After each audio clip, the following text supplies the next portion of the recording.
Last Sunday, Elena, the beloved teacher, was found dead in her classroom. The note said, "Education didn't save you." The community was baffled. How could someone so kind be the target of such malice? The truth, as it always is with him, is a matter of cold, calculated retribution.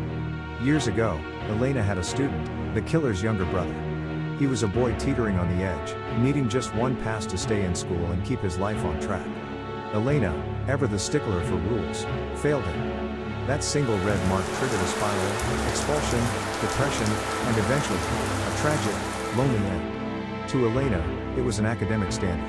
To our man in cowboy hat, it was the moment she signed his brother's death warrant. He wasn't killing a teacher, he was settling an old debt. One life for another. The scales are balancing, one Sunday at a time. Enter Julia. At 31, she is the city's most formidable defense attorney. She's sharp, relentless, and she has never lost a case. To her, the law isn't about morality, it's a game of chess, and she is the grandmaster. On Saturday night, we see her at the height of her power. She's celebrating a massive win at a rooftop gala, a glass of vintage champagne in her hand. She just secured an acquittal for a man the entire city knows is a monster. But to Julia, the not guilty verdict is just another trophy for her shelf. She sleeps soundly, fueled by ambition and the thrill of the win. Sunday morning arrives, 10 a.m. The city is still waking up. Julia is out for her ritualistic jog, her heart rate steady, her mind already preparing for Monday's opening statements. She feels invincible. In her world, if you have the right representation, you can walk away from anything. She doesn't realize that some judges don't sit behind a bench. Julia takes a shortcut through the old district, a narrow alleyway flanked by towering brick walls. The rhythm of her sneakers on the pavement is the only sound, until it isn't. There's a second set of footsteps. Heavier. More deliberate. She slows, her instincts finally screaming. She turns, and there he is.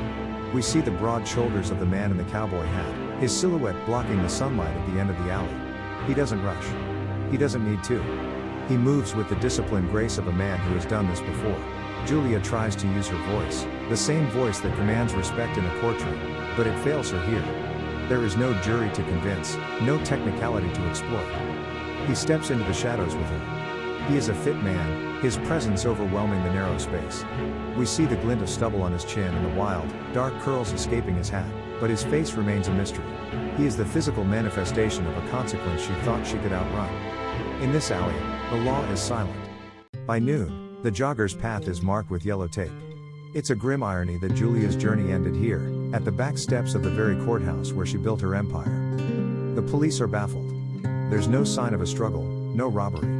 Just the cold, clinical precision that is becoming a terrifying Sunday tradition. The lead detective looks up at the towering pillars of justice, then back down at the woman who made a career of bending them. He knows the drill by now.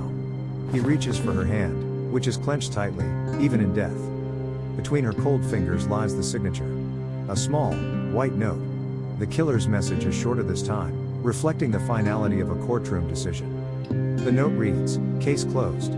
Julia's not guilty streak has finally come to an end." But what did she do to deserve this?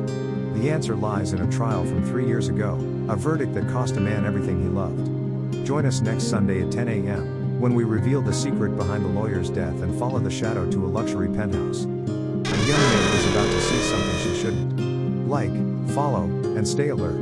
Justice is coming for everyone.